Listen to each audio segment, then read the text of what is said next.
So we can say the gifts of our ancestors is something we can tune in with again and again. What are actually the beautiful parts that my ancestors handed over to me?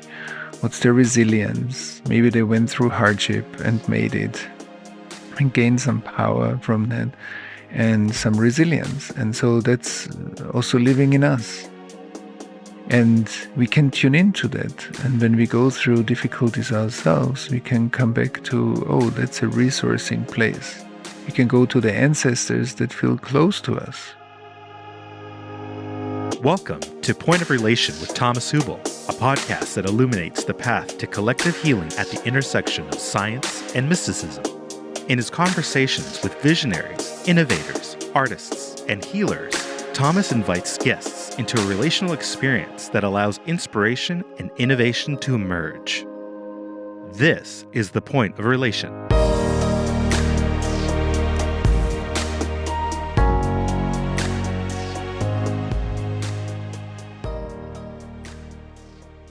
Hello and welcome. My name is Thomas Hübl, and this is my podcast, The Point of Relation. And today I want to take you on a journey to explore the gifts of our ancestors and the wounds of our ancestors, and why I believe that doing ancestral healing or trauma work is really important in our own healing process. And let's start a bit with that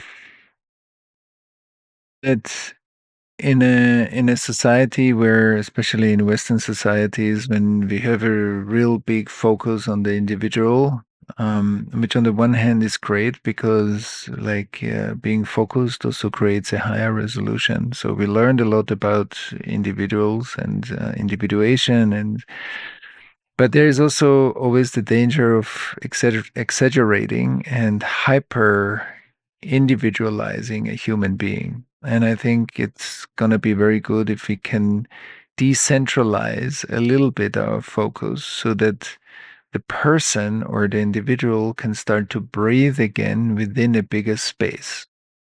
And I think we have been too focused in the West on seeing an individual as this box that we call person. And I think we are in a time where we open that space up again and see that, of course, there's a lot of personal healing work needed. And of course, therapy, trauma work, and other integration practices are very important to help us to deal with our attachment wounds, to deal with our developmental issues, and to help us to integrate our mature self more and more so that we can participate more in life and that we can also rest more in ourselves and in our authentic being with vulnerability, openness, generosity, compassion, connectedness, clarity, and so forth. And one way is that when we look into psychotherapy or we look into individual work, we often look at the developmental childhood process, which is important. But that again is based on a lot of information that has been transmitted to us by our ancestors. Undoubtedly, the genetic information, the epigenetic information, the psychological environment, the social environment, there are many conditioning or kind of crystallizing factors in the information that has been handed over to us internally through ourselves and externally through the external environment. Nature and nurture, as it's often called. So when we open our awareness again, that I'm not just this individual persona or box, but I'm actually my nervous system. I often say my nervous system has a department that encodes the information of my personal development, my individual development. But my nervous system also has a department that encodes for the ancestral information that has been passed on to me. And my nervous system has a department that encodes for the collective dimension that I'm part of. And these three nervous systems are not separate. They're actually fluidly blending and have the capacity of relationality, which means I can relate to myself and to my two different ages of my personal development, which we call attune or tune in with how I felt when I was 2, how I felt when I was 7, what happened at that time, and what kind of information is unintegrated and needs to be more integrated.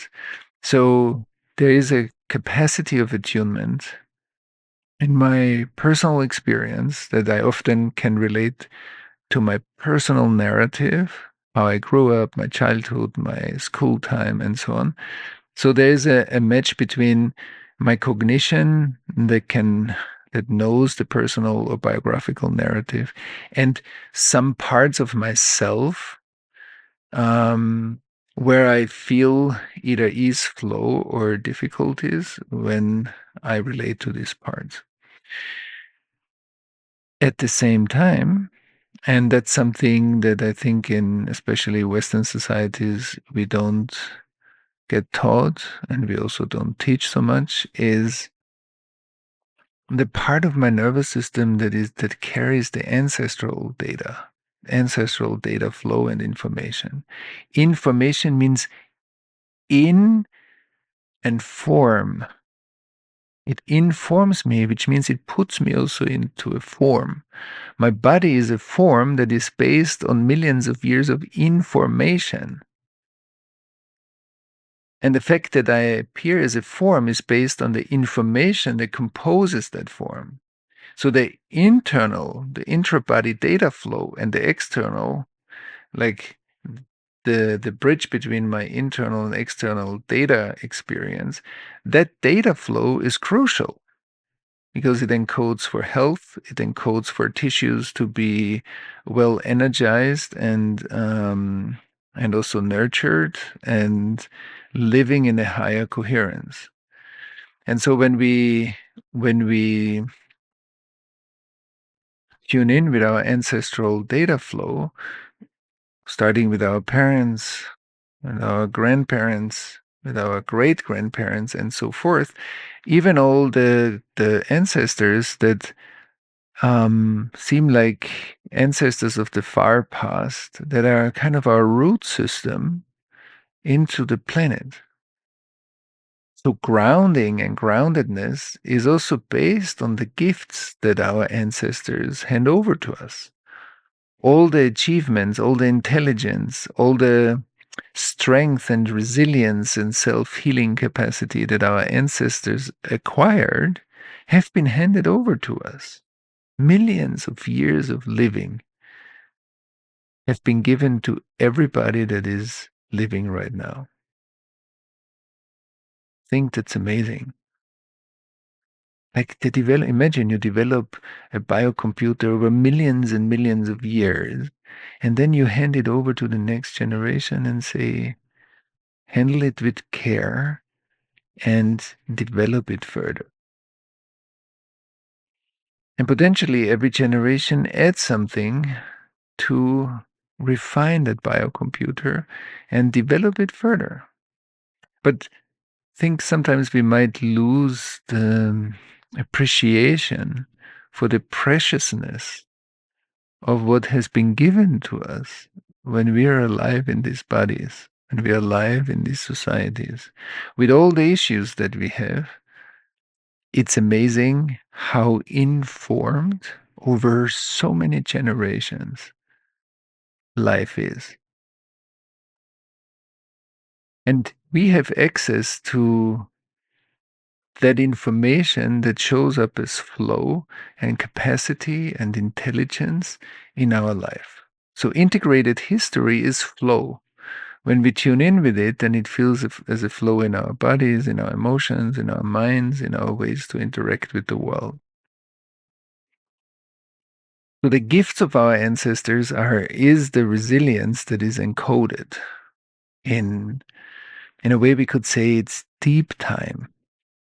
Deep time is millions of years of life concentrated in a fertilized egg that goes through the entire process of development again in order to lift life a little bit higher, a little bit further, and bring in and manifest a new creativity that comes with every generation. I think that that's a deeply beautiful process. And when we look at the other side, we feel that what on the one hand is integrated information that I can sense, not only know about. I think ancestral work is not only intellectual, it's also intellectual. I can collect a lot of data about my ancestors. But the real inner work of healing, which is the second part, the unintegrated, the wounded ancestor, hands over to us what that generation or the generations couldn't integrate. It's the unfinished business of our ancestors, also has been handed over to us. So there are the gifts, the resources, and there is the wounding and the trauma or the transgressions of our ancestors. And the after effects of that are often part of our life. And so once I begin to open myself and say, oh, my ancestors are not just past or a past that I want to get rid of or get away from or be close to, but a past that I want to deeply explore and feel in myself the transmission of that past. Of course, our ancestors are not as people living in us, but the after effects are living in us. And that's something we can fill with awareness. That's something we can begin to explore. And we are exploring it by bringing attention to it first. First saying, yeah, I'm willing, by making a decision that that's something I want to explore. And I want to explore it not only intellectually, but also emotionally, physically, relationally.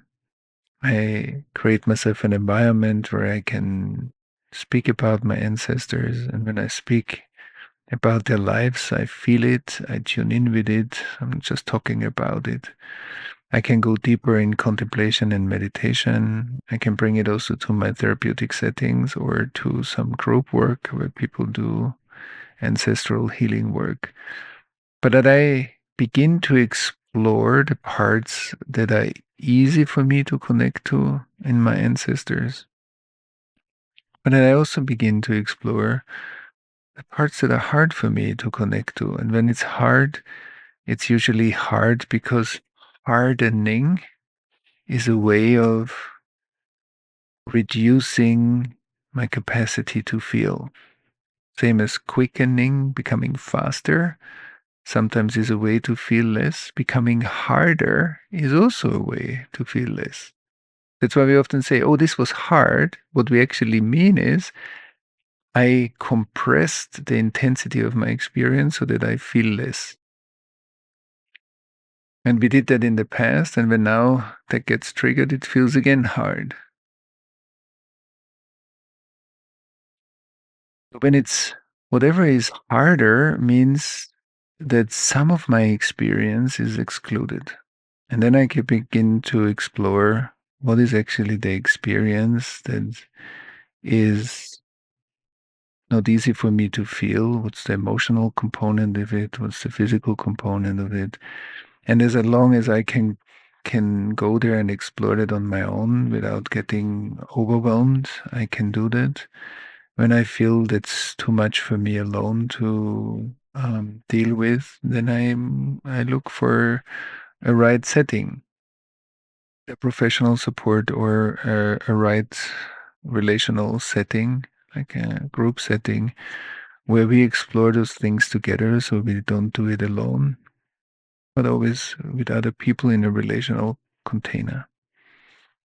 So we can say the gifts of our ancestors is something we can tune in with again and again. What are actually the beautiful parts that my ancestors handed over to me? What's their resilience? Maybe they went through hardship and made it. and gain some power from that and some resilience. And so that's also living in us. And we can tune into that. And when we go through difficulties ourselves, we can come back to, oh, that's a resourcing place. We can go to the ancestors that feel close to us. Many of us have some ancestors that we feel closer to than others. And when I tune in with these ancestors, I begin to feel the connection, and that resources me too. And then I begin slowly to open myself also to the parts that I want to explore that are a bit harder, or where either my ancestors were hurt or where my ancestors transgressed. So sometimes it's also not that easy to explore the transgressions of our ancestors. And I have seen many situations where people really struggle to look back to what their also the crimes or the situations that uh, their ancestors were responsible for or committed. And and that's something I believe that is part of our maturation as well. Because of course, we are not responsible for these actions, but we are able to respond or not to the after effects of it because we are sitting in the after effect.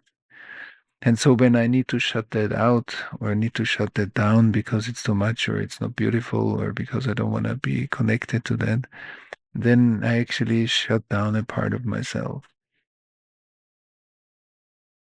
And when I begin to step by step, as I can do it, as it's in my capacity, or with some support, I begin to write about it, to contemplate it, to speak about it, connect it to people that I trust, I feel close with. That's the beginning of liquefying our past. And often difficult past is frozen and creates stagnations. And when we liquefy that past, it begins to flow again. And then what I didn't really want to look at actually starts to become part of my strength. Why? Because I really created a relationship to that. And that gives me some learning, that gives me some wisdom, that gives me maybe in my own development, a boost in my ethical understanding. And that makes me a better human being. So that helps me to grow. And and I believe when we see human development not anymore as a merely personal development, but it's a personal, ancestral, and collective development, that we are all the interdependence of the I and the we. We are not just an I, we're not just a we are the interdependence. We are living as a relational field. And our ancestors are our roots. And the more we heal our ancestral relations, we actually heal our roots. And so we can release ourselves from repeating certain patterns or the repetition compulsion of ancestral patterns in our family systems. Family systems start to heal. Family systems start to come together more and create healthier relationships. And I think when our ancestors are more in peace with each other because we did the work that it needs, not because we bypass it.